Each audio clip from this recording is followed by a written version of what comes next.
Hello વિદ્યાર્થી મિત્રો, આપણે સમાજશાસ્ત્ર વિષયમાં પાઠ 1માં ટૂંકનોટ જોઈ રહ્યા હતા. અગાઉ આપણે ઓગસ્ટ કોમ્ટ અને ઇમેલ દુર્ખમ વિશે ટૂંકનોટ સમજ્યા હતા. હવે ત્રીજી ટૂંકનોટ છે હર્બર્ટ સ્પેન્સર. તો વિદ્યાર્થી મિત્રો, હર્બર્ટ સ્પેન્સર વિશે આપણે અભ્યાસ કરીએ. અહીં જોઈ શકો છો હર્બર્ટ સ્પેન્સરનો પિક્ચર તમને દેખાય છે. એના વિશે માહિતી સમજીએ. તો વિદ્યાર્થી મિત્રો, હર્બર્ટ સ્પેન્સરનો જન્મ જે છે 1820માં થયો. અને ક્યાં જન્મ થયો? ઇંગ્લેન્ડ. આપણને ખબર હોવી જોઈએ કે હર્બર્ટ સ્પેન્સર ક્યાંના સમાજશાસ્ત્રી હતા? તો ઇંગ્લેન્ડના સમાજશાસ્ત્રી હતા.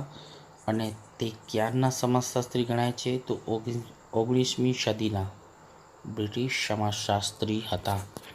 ઇંગ્લેન્ડને આપણે બ્રિટિશ ગવર્મેન્ટ પણ કહીએ છીએ, બ્રિટિશ સરકાર પણ કહીએ છીએ, બ્રિટન પણ કહીએ છીએ.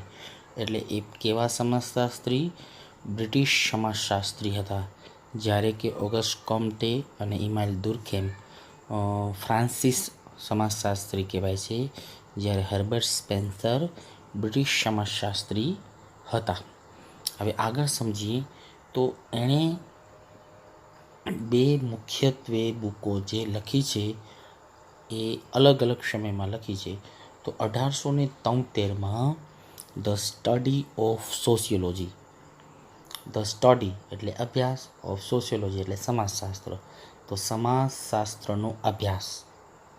અને બીજી 1876માં પ્રિન્સિપલ ઓફ સોશિયોલોજી, એટલે કે પ્રિન્સિપલ મીન્સ સિદ્ધાંત, સોશિયોલોજી એટલે સમાજશાસ્ત્ર, તો સમાજશાસ્ત્રના સિદ્ધાંતો.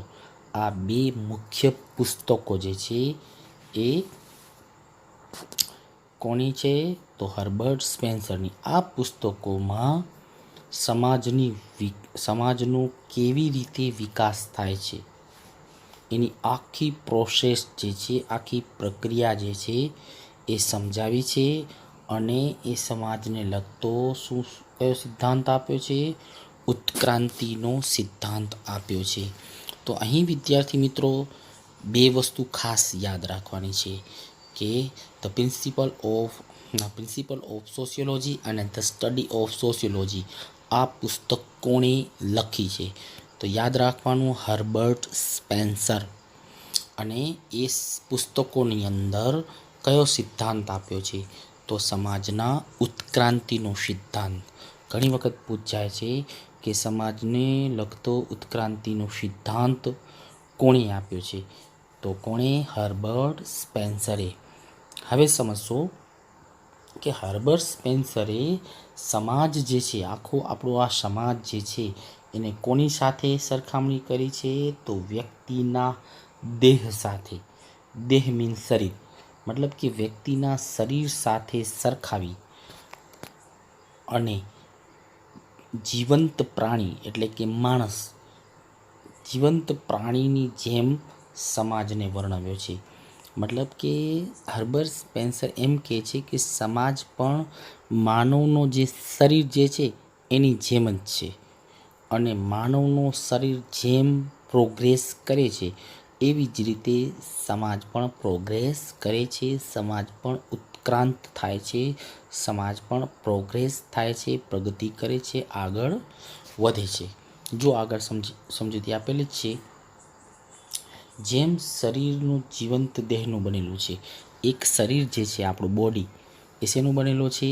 તો એક દેહનું બનેલું છે. બરાબર, આપણું શરીર જીવંત દેહનું બનેલું છે. એ જ રીતે સમાજ શેનું બનેલું છે? પૂછે કોઈક આપણને કે સમાજ એટલે શું? તો સમાજ એટલે જુદા જુદા ભાગો. તો એ જુદા જુદા ભાગો કયા? તો પહેલે જુદી જુદી સંસ્થાઓ આવે, પછી સમૂહો આવે, પછી મંડળો આવે. બરાબર, તો આ જુદી જુદી સંસ્થાઓ, સમૂહો, મંડળો, જ્ઞાતિઓ આ બધા એકબીજા સાથે કનેક્ટ છે. અને એને આપણે શું કહીએ છીએ? સોસાયટી, મતલબ કે સમાજ. સમાજમાં શું હોય? તો વ્યક્તિઓ હોય. અને એ વ્યક્તિઓ જે છે એકલા તો રહેતા નથી.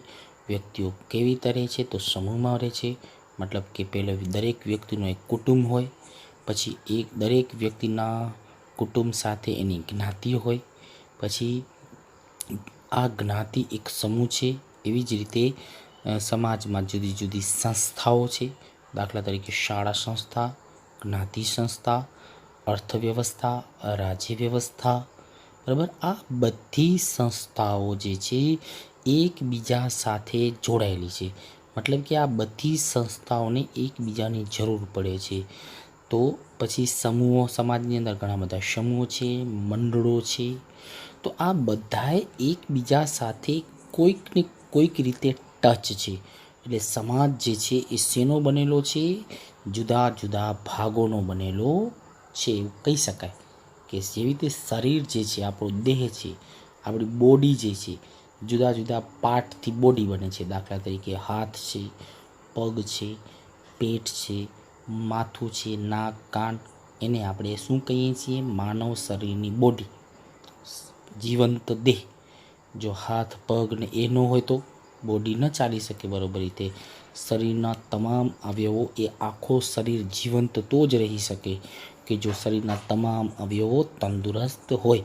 એવી રીતે સમાજ પણ તો જ જીવંત રહી શકે, સમાજ તો જ આગળ વધી શકે, સમાજ તો જ આગળ ઉત્ક્રાંત થઈ શકે કે સમાજમાં આવેલી જુદી જુદી સંસ્થાઓ, એવી એટલે કે કુટુંબ, જ્ઞાતિ, શાળા સંસ્થા, રાજ્ય સંસ્થા, અર્થવ્યવસ્થા, મંડળો, આ બધાએ એકબીજા વચ્ચે બરોબર રીતે સહકારથી ચાલે. એકબીજા જુદા જુદા ભાગો વચ્ચે એકતા ઊભી થાય. જુદા જુદા ભાગો એકબીજા સાથે સંકળાયેલા હોય તો જ આખો સમાજ જે છે આગળ પ્રગતિ કરે છે, આગળ વધે છે.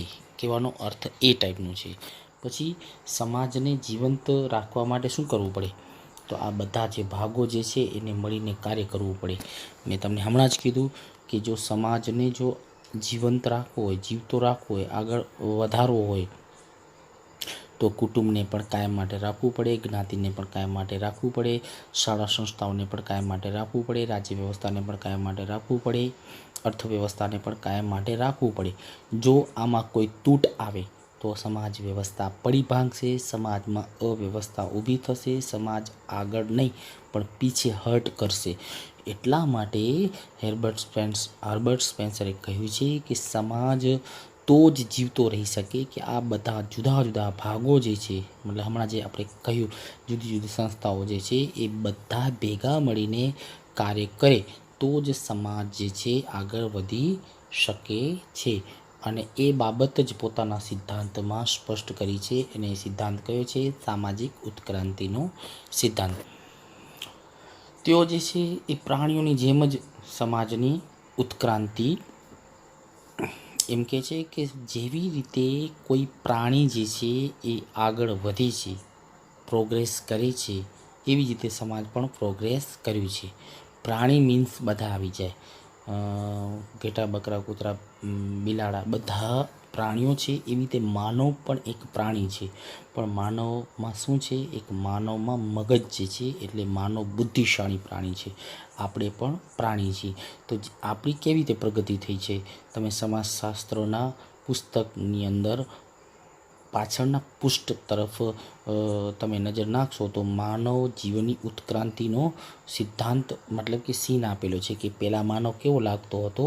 તો ચિંપાંજી જેવો લાગતો હતો. પછી માનવ ધીમે ધીમે આગળ આમ પ્રગતિ કરતો ગયો અને આજે જે માનવ જે છે એ મોબાઈલ, આમ સ્માર્ટફોનવાળો મોબાઈલ લઈને એકબીજા સાથે કનેક્ટિવિટી કરે છે. મતલબ આધુનિક માનવ આજે બની ગયો છે. તો પહેલાં માણસ જે છે સાવ ભટકતો જીવન જીવતો હતો, જંગલી અવસ્થામાં જીવતો હતો. પછી ધીમે ધીમે અગ્નિની શોધ થઈ, પછી ધીમે ધીમે પહેલાં કાચું માંસ ખાતો હતો, એની જગ્યાએ અગ્નિની શોધ થઈ, પાકું માંસ ખાતા થઈ ગયો. પછી ફળ ફ્રૂટમાંથી પછી ખેતી કરતા થઈ ગયો, ખેતીમાંથી ફળ ફ્રૂટ ખાતા થયો, પછી ખેતી કરતો થયો, પછી ધીમે ધીમે સમૂહમાં રહેતો થયો, એકલાની જગ્યાએ ઘણા બધા ભેગા મળીને રહેતા થઈ ગયા. પછી ધીમે ધીમે એક જગ્યાએ સ્થાયી બન્યો, એક જગ્યાએ વાંઢ બન્યા કે એવો નાનો એવો ગામડો બન્યો. વાંઢ કહેવાય. પહેલાં 10-15 વ્યક્તિઓ ભેગા રહેતા હોય એ વાંઢ, અને પછી ધીમે ધીમે ઘણા બધા લોકો ભેગા મળીને રહેતા થઈ ગયા, જેને આપણે ગામડું કહીએ છીએ. પછી ધીમે ધીમે શહેરમાં રહેતા થઈ ગયો, પછી શહેરોની અંદર આધુનિક સુવિધા. આવી રીતે માણસની પ્રગતિ, મતલબ કે પ્રાણીઓની જેવી રીતે પ્રગતિ થાય છે એવી જ રીતે સમાજ પણ પ્રગતિ કરે છે. તો સમાજમાં પહેલાં કેવા રિવાજો હતા, જૂનવાણી હતી, ધીમે ધીમે જુદા જુદા સમાજ પહેલાં કેવું શાસન હતું, બરાબર. એ શાસન પણ પ્રોગ્રેસ થયું છે. દાખલા તરીકે પહેલાં તુમારશાહી કે રાજાશાહી કે એવી હતી, એની જગ્યાએ પછી લોકશાહી આવી, સ્વતંત્ર સમાજ થયો. પછી ધીમે ધીમે આધુનિક મોડર્ન સમાજ થયો. હવે માહિતી અને સંચારના યુગમાં આપણે પ્રવેશ કરી ચૂક્યા છીએ. એવી રીતે સમાજ જે છે એ રીત રિવાજો બદલતા જાય, માન્યતાઓ બદલતી જાય, નિયમો બદલતા જાય, કાનૂન બદલતા જાય, સમય પ્રમાણે સમાજ પણ બદલતો જાય છે. જેવી રીતે માનવ એ પ્રગતિ કરી છે એવી જ રીતે સમાજે પણ ધીમે ધીમે પ્રગતિ કરી કરે છે. એવી રીતે હર્બર્ટ સ્પેન્સરે કહ્યું છે કે પ્રાણીઓની જેમ સમાજ પણ ઉત્ક્રાંતિ કરે છે. પછી ખાસ બાબત શું નોંધવા જેવી છે કે આપણા ગુજરાતના ક્રાંતિવીર કોણ? શ્યામજી કૃષ્ણ વર્મા. વિદ્યાર્થી મિત્રો યાદ રાખવાનું કે શ્યામજી કૃષ્ણ વર્મા, ક્રાંતિવીર શ્યામજી કૃષ્ણ વર્મા કોણ? તો એ શ્યામજી કૃષ્ણ વર્મા ઉપરથી આપણી કચ્છ યુનિવર્સિટી બનેલી છે. કચ્છ યુનિવર્સિટીનું નામ જ એ છે ક્રાંતિગુરુ શ્યામજી કૃષ્ણ વર્મા. અને મૂળ એના વતન કયો? તો માંડવી, કચ્છનો માંડવી ગામ એ શ્યામજી કૃષ્ણ વર્માનો વતન છે. અને અહીંયાથી પોતે મુંબઈમાં સંસ્કૃતમાં ગ્રેજ્યુએશન કર્યું, અને સંસ્કૃતનું ગ્રેજ્યુએશન પછી આગળનો જે કોર્સ જે છે એ કરવા ક્યાં ગયા? ઇંગ્લેન્ડમાં ગયા. તો ટૂંકમાં આજે જુઓ અહીંયા માંડવીમાં શ્યામજી કૃષ્ણ વર્મા તીર્થ પણ બનાવેલું છે, વિઝિટ માટેનો સરસ મજાનું સ્થળ છે. અને આપણી કચ્છ યુનિવર્સિટીનું નામ જ એ છે શ્યામજી કૃષ્ણ વર્મા કચ્છ યુનિવર્સિટી.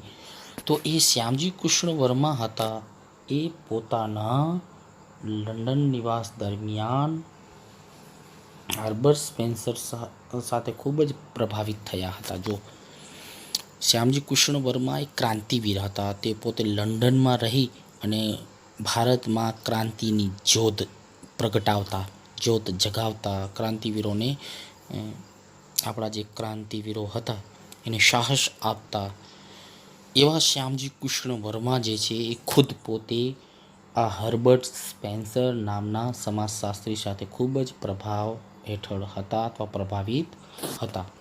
અને એના ઉપરથી જ સ્પેન્સરના અવસાન થયું, એના ઉપરથી જ શ્યામજી કૃષ્ણ વર્માના નામે હર્બર્ટ સ્પેન્સર ઇન્ડિયન ફિલોસોફી પણ જાહેર કરી.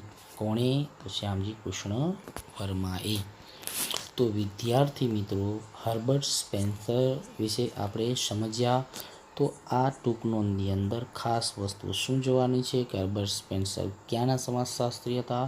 તો બ્રિટિશ સમાજશાસ્ત્રી હતા. પછી એણે કઈ કઈ બુકો લખી? તો ધ સ્ટડી ઓફ સોશિયોલોજી અને પ્રિન્સિપલ ઓફ સોશિયોલોજી. પછી એણે મુખ્યત્વે સિદ્ધાંત શું આપ્યો છે? તો સામાજિક ઉત્ક્રાંતિનો સિદ્ધાંત. યાદ રાખજો, ઉત્ક્રાંતિનો સિદ્ધાંત. અને એણે સમાજને કોની સાથે સરખાવ્યું છે? તો સમાજને આપણા શરીર સાથે, માણસના શરીર સાથે સમાજને સરખાવ્યું છે. તો વિદ્યાર્થી મિત્રો આ ટૂંકનો તમને બરોબર રીતે સમજાઈ ગઈ હશે, આશા રાખું છું. Thank you very much.